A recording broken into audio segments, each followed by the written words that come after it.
In the depths of winter 1939, when temperatures plummeted to -40 degrees Celsius and the snow stretched endlessly across the Finnish wilderness, one man became the embodiment of death itself.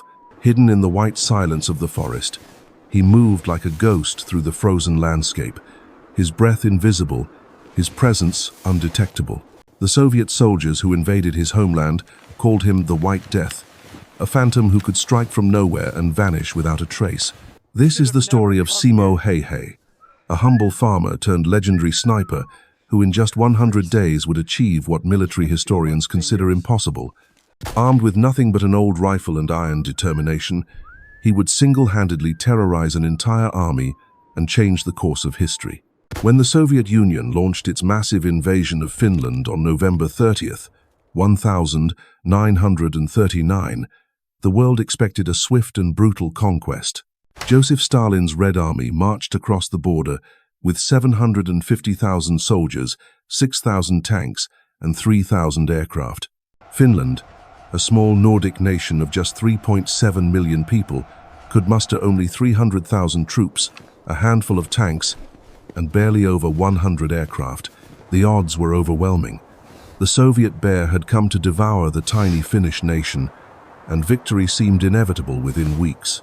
But the Soviets had not counted on the Finnish winter, and they certainly had not counted on men like Simo Häyhä. Born on December 17th, 1905, in the small farming town of Rautjärvi near the Russian border, Häyhä was the seventh of 8 children in a devout Lutheran family.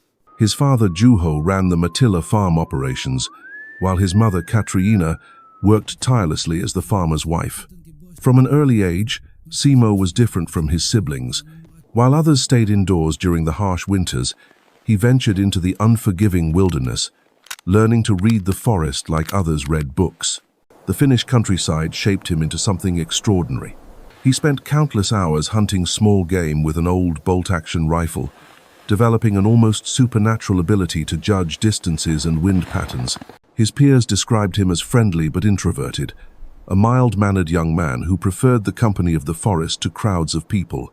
Little did anyone feared sniper in military history. At 90 know that this quiet farm boy was developing skills that would one day make him the most Terijoki. The army recognized battalion, serving as a conscript officer in his potential early, sending him to the Nonen. Häyhä began his 15-month compulsory military service in the Bicycle Commissioned Officer School. Yet even then, he received no formal sniper training until 1938, just 1 year before the war that would make him legendary. According to Major Tapio Saarelainen, who later studied Häyhä extensively, the young soldier possessed an almost mystical ability to estimate distances up to 150 meters within a margin of error of just 1 meter. When the Soviet invasion began, Finland found itself in an impossible situation. The winter of 1939 to 1940 was exceptionally brutal, with temperatures on the Karelian Isthmus dropping to a record low of -43 degrees Celsius. While Finnish soldiers were accustomed to such conditions, having trained in their homeland's harsh climate, the Red Army had a policy of not training troops in temperatures lower than -15 Celsius. This would prove to be a fatal miscalculation. Joseph Stalin had recently purged many of his military experts during the Great Purge of the late 1932, leaving the Red Army disorganized and poorly prepared for the unique challenges of fighting in Finland.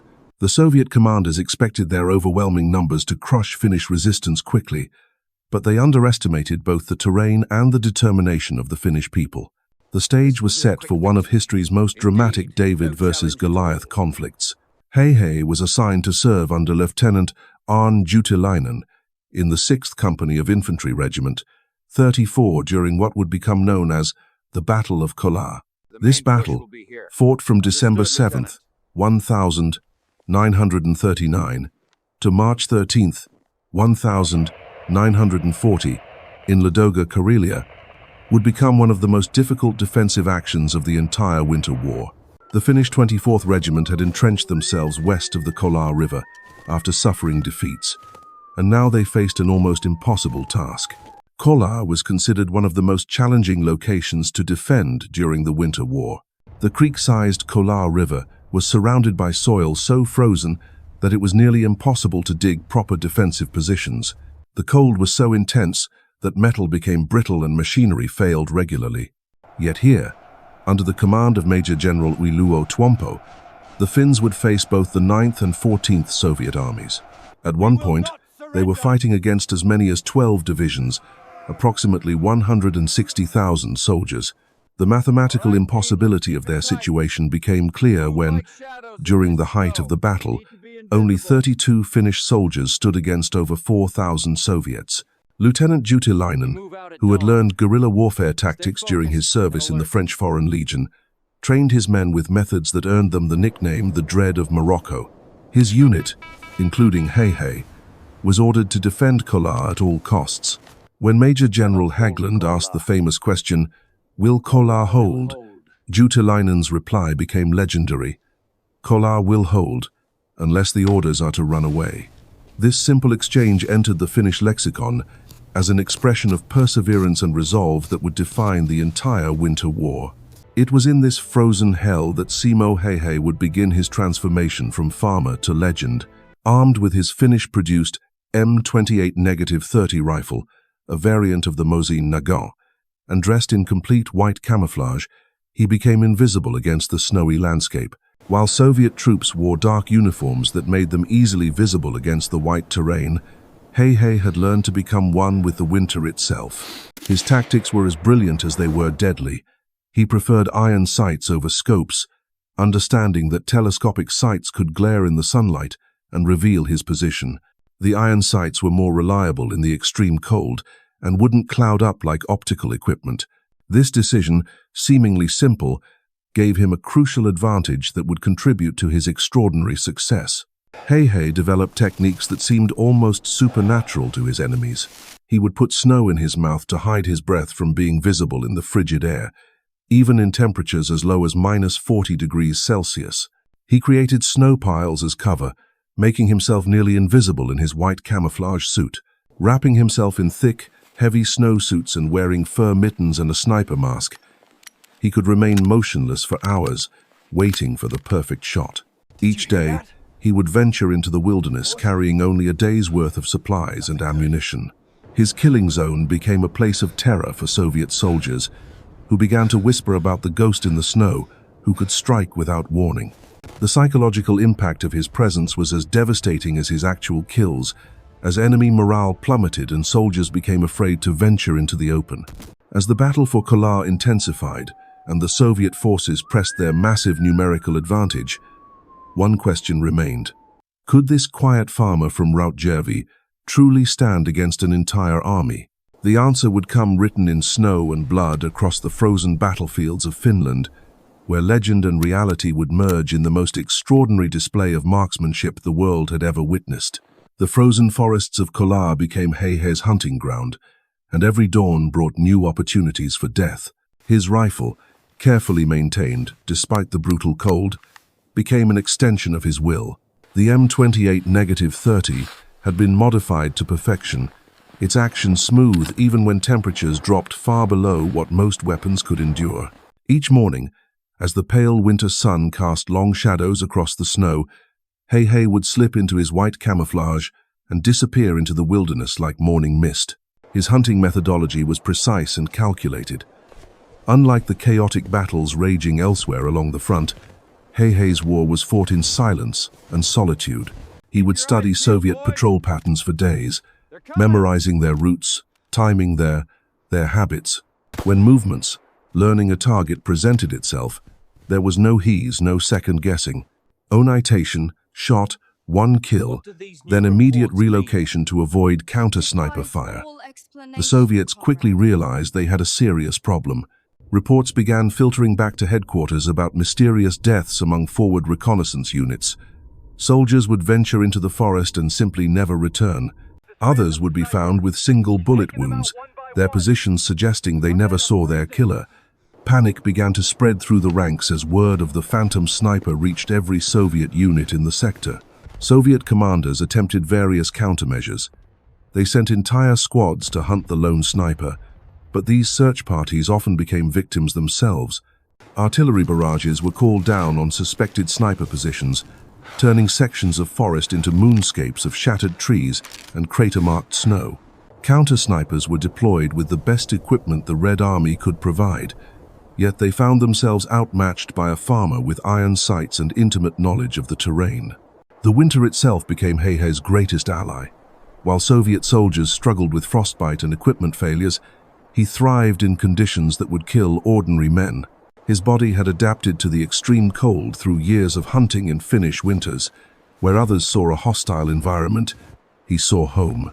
Every snow-covered hill, every frozen stream, every wind-blown drift was familiar territory that he could use to his advantage. By January 1940, Häyhä's reputation had spread beyond the immediate battlefield. Soviet soldiers began referring to him as the White Death, though some historians suggest this nickname originated from Finnish propaganda rather than enemy forces. Regardless of its origin, the name captured the essence of what Häyhä had become, a specter of death moving unseen through the white wilderness. The psychological warfare aspect of his campaign was as devastating as the physical casualties. Soviet morale plummeted as soldiers realized that nowhere was safe. Men who had survived the brutal purges and political upheavals of Stalin's Russia found themselves terrorized by an invisible enemy who could strike at any moment. Sleep became difficult. Simple tasks like gathering firewood or retrieving supplies became exercises in terror. Finnish intelligence reports described the growing paranoia among soldiers. While Soviet units refused to leave their positions during daylight hours.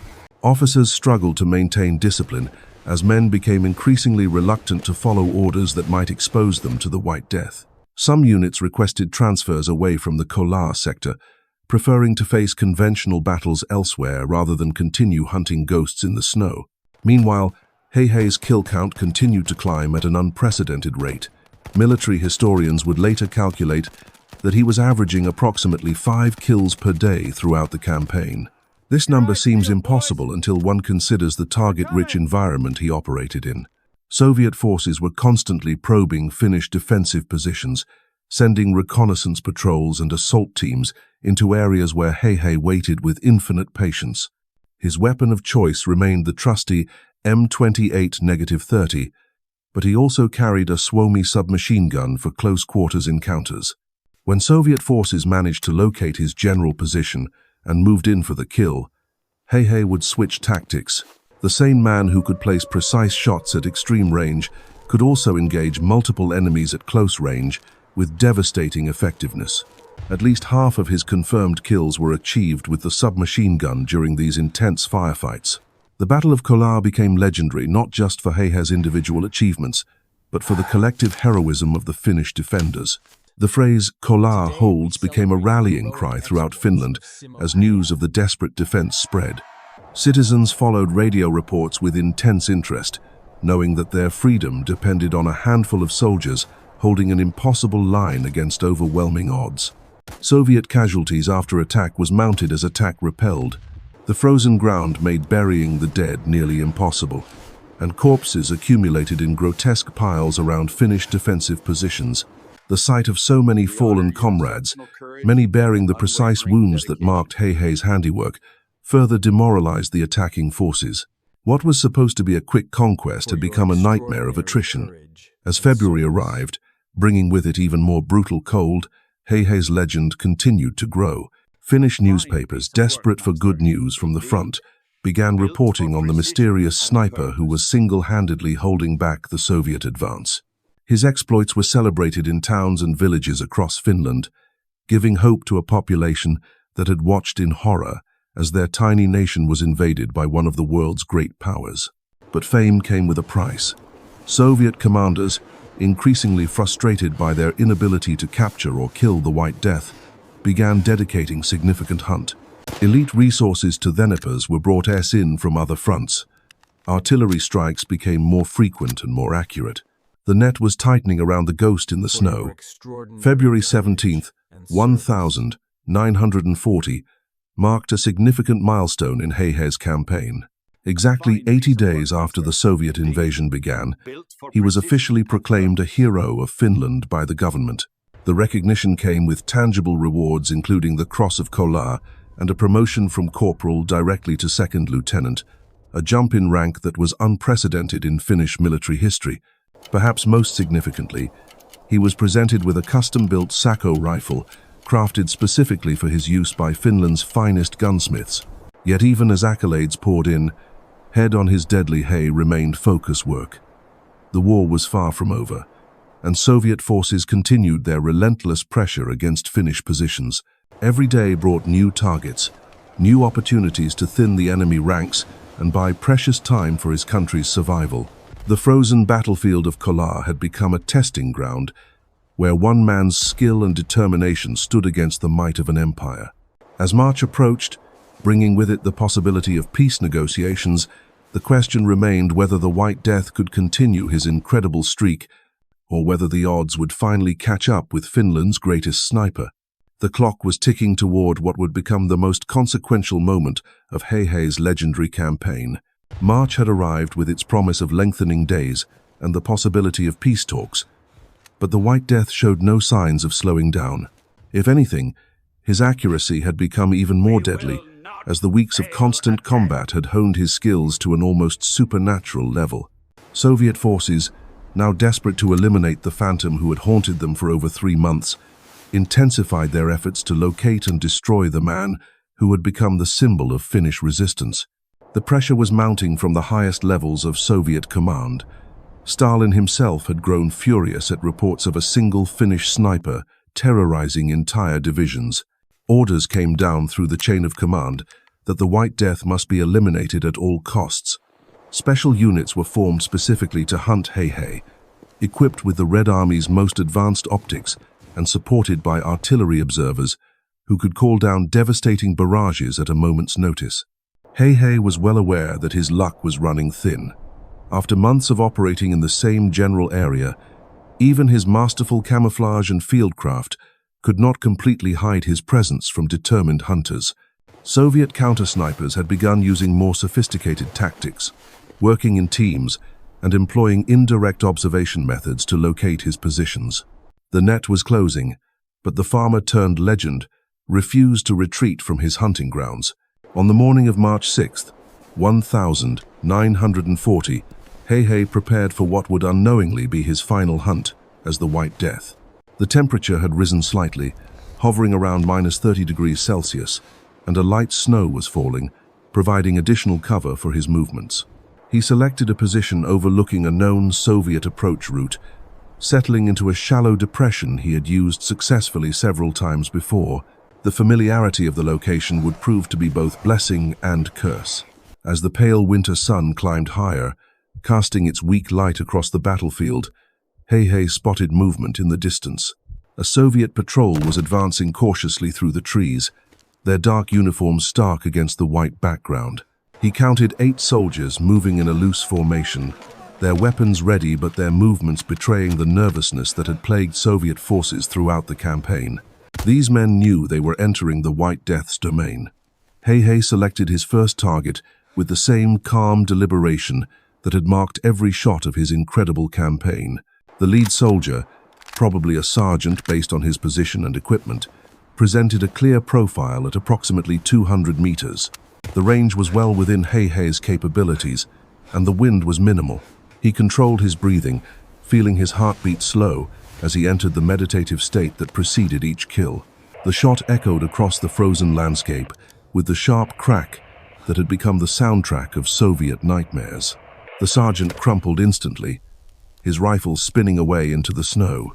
The remaining soldiers immediately threw themselves to the ground, seeking whatever cover the sparse forest could provide. But their panic only made them easier targets for the master marksman who had been perfecting this deadly dance for months. Häyhä worked methodically through the patrol, each shot placed with surgical precision. Within minutes, 6 of the 8 soldiers lay motionless in the snow, their blood creating dark stains against the pristine white surface. The 2 survivors had managed to crawl behind a fallen tree, but they were trapped, unable to advance or retreat without exposing themselves to the ghost who seemed to anticipate their every move. What Häyhä did not know was that this patrol had been specifically equipped with new radio equipment, and their sudden silence had immediately alerted Soviet artillery observers to his location. For the first time in his campaign, he had eliminated a target that carried modern communications gear, technology that would prove to be his undoing. Within minutes of the last shot, Soviet artillery began ranging in on his position. The first shells landed wide, exploding harmlessly in the trees behind Häyhä's position. But the artillery observers were skilled professionals, and they quickly adjusted their fire. The second salvo landed closer, close enough that Häyhä could feel the concussion waves through the frozen ground.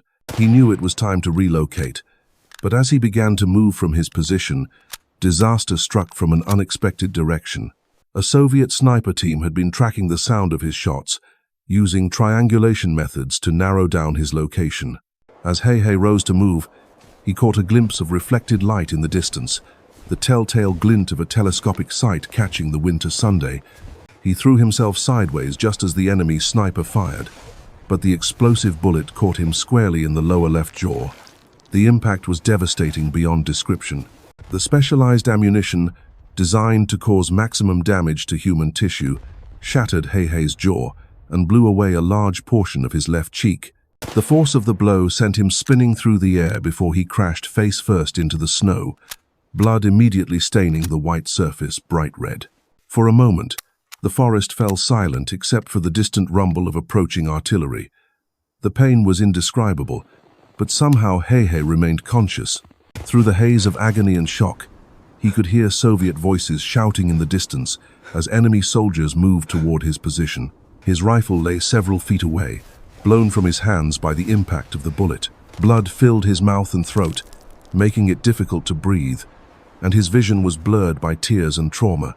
Using every ounce of his remaining strength, Häyhä began crawling toward the finish lines. Each movement sent waves of agony through his shattered face, and he left a clear trail of blood in the snow that any competent tracker could follow. But the alternative was capture or death, and the White Death was not ready to surrender either his life or his secrets to the enemy. The journey back to Finnish positions, normally a matter of minutes, became an epic struggle lasting hours. Häyhä crawled through snowdrifts and over frozen logs, stopping frequently to rest and gather strength. Soviet soldiers searched the area behind him, but the falling snow gradually covered his blood trail, and the approaching darkness made tracking increasingly difficult. When Finnish soldiers finally found him near their forward positions, many thought he was already dead.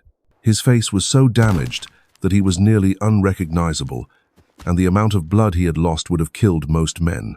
They immediately placed him with the other casualties, assuming that the White Death had finally paid the ultimate price for his months of defiance. It was only when a medic noticed his leg twitching that they realized Simo Häyhä was still alive. The discovery sent shockwaves through the Finnish defensive positions. Their legendary sniper, the man who had become the symbol of their resistance, was alive but barely clinging to life.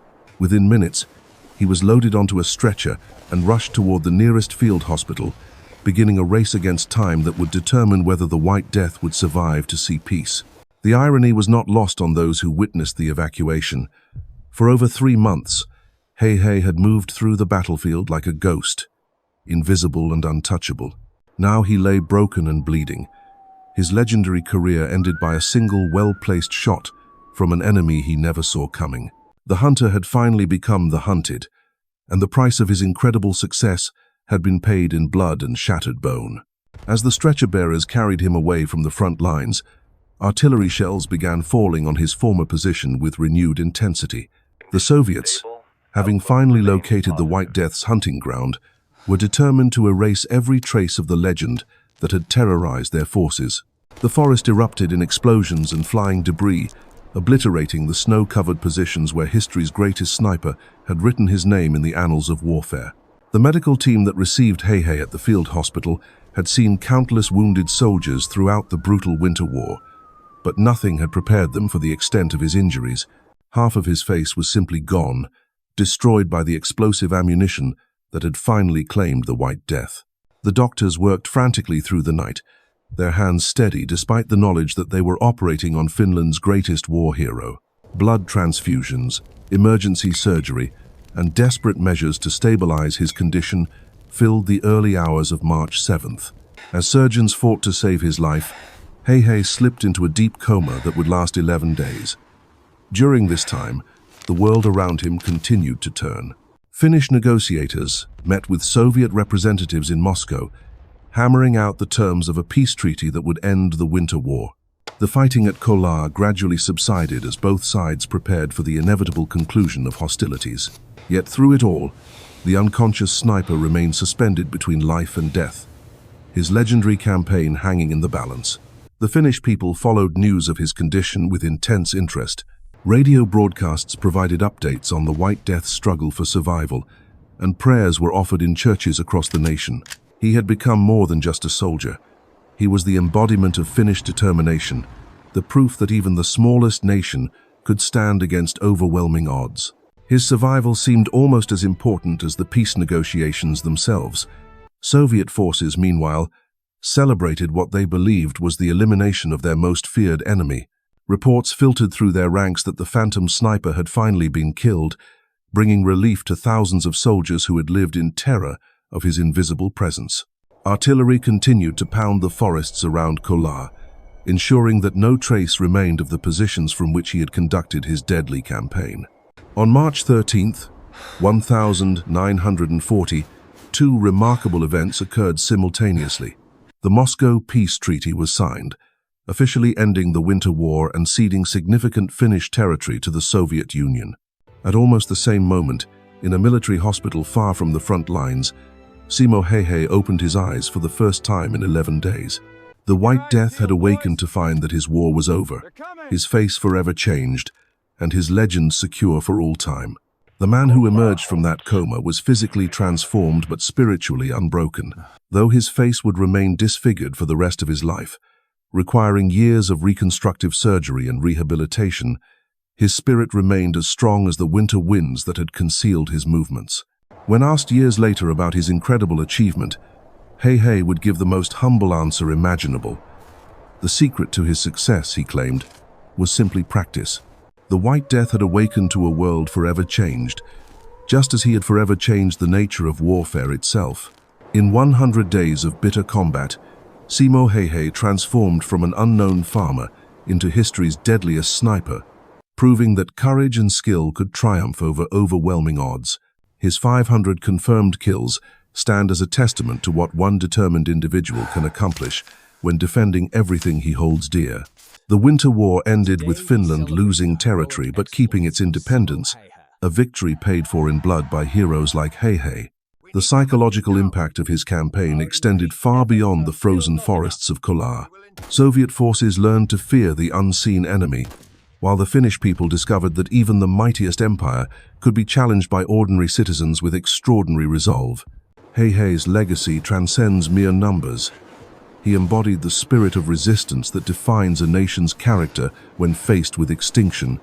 The humble farmer who simply practiced until perfection became legend reminds us that heroes often emerge from the most unexpected places.